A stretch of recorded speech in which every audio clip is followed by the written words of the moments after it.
Bab 2. Bayi yang ada di kandungan istri Bapak sudah tiada. Itulah yang dikatakan bidan setelah selesai memeriksa kandungan perempuan yang dibawa Bisma. Pak Peri langsung ambruk mendengarnya. Anak yang sudah dia nantikan sekarang sudah tiada. Bisma yang berada di sampingnya ikut sedih.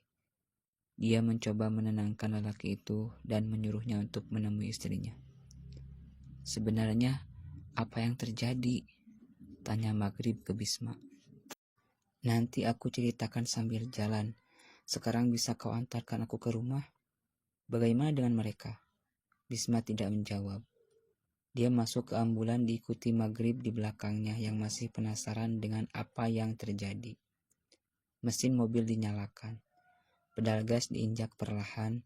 Mobil melaju meninggalkan rumah bidan menuju suatu tempat, rumah orang tua Bisma. Kembali ke masa lalu. Abbas masih memikirkan perkataan perempuan tadi. Pocong ngepet. Meskipun tadi dia mengiyakannya, akan tetapi sekarang ada rasa ragu di hatinya untuk menemui perempuan itu lagi. Dia sering mendengar ceramah agama yang mengatakan kalau bersekutu dengan jin atau iblis itu adalah dosa yang paling besar. Kenapa belum tidur? Tanya istri Abbas yang berbaring di sampingnya. Perempuan itu sudah tertidur setengah jam lalu. Dia terbangun dan mendapati suaminya sedang menatap langit-langit. Aku belum mengantuk. Ada yang sedang kamu pikirkan? Banyak, itu kata yang pantas untuk menjawabnya. Otaknya terlalu penuh dengan pikiran tentang kehidupan yang dia rasa sangat tidak adil. Abbas merasa setiap hari selalu saja ada masalah dalam kehidupannya. Apakah Tuhan hanya memberinya masalah saja? Itu terkadang suka terbersit di benaknya. Tidak ada, itulah jawaban Abbas. Jangan membodohi aku. Kita sudah lama bersama. Ada masalah apa?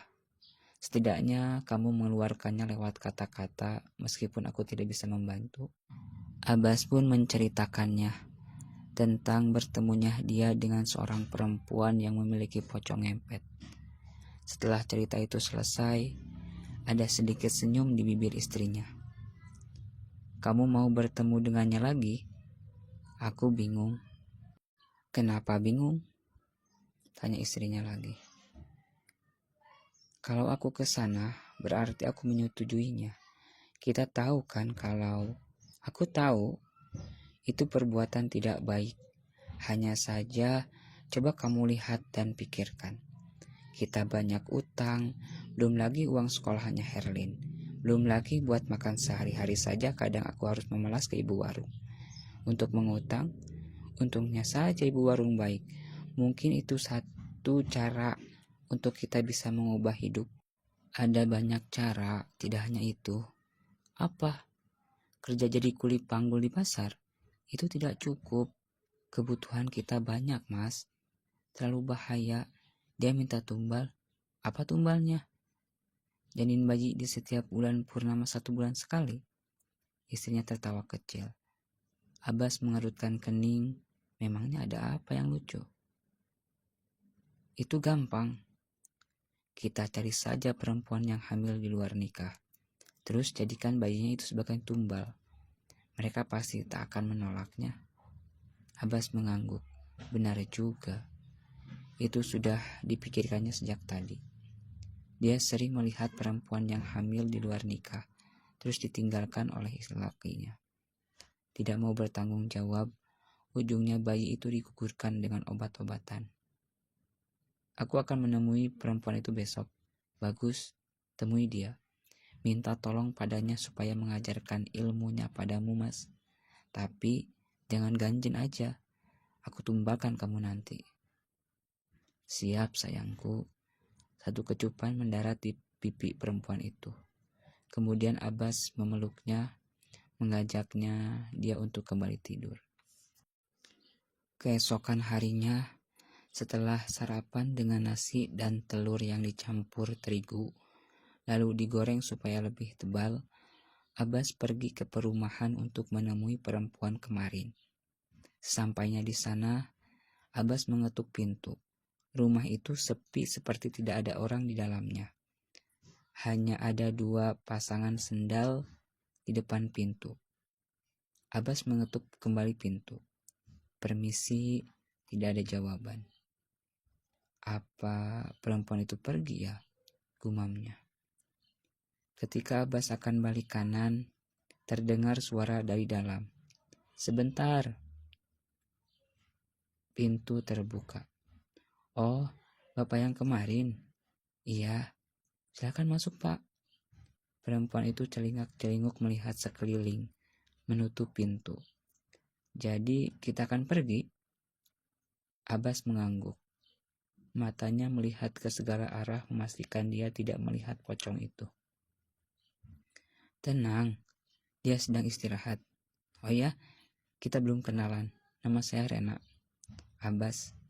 Mereka berjabat tangan, duduk di sofa berwarna krim. Tidak banyak obrolan di ruang tengah rumah itu.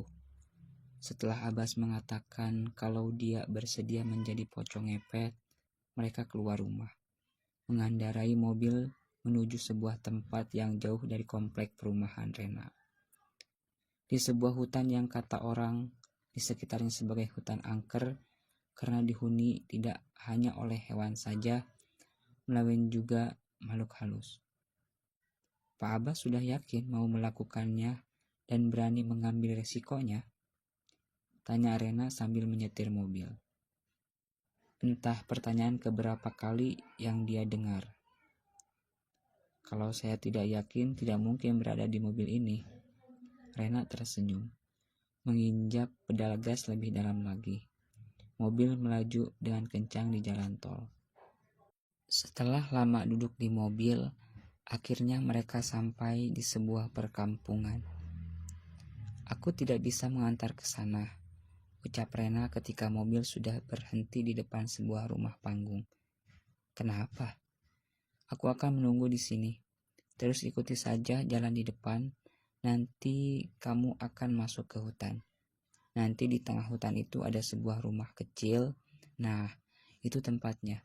Katakan saja kalau Bapak bersama saya. Tapi sebaiknya bergegas sebelum malam.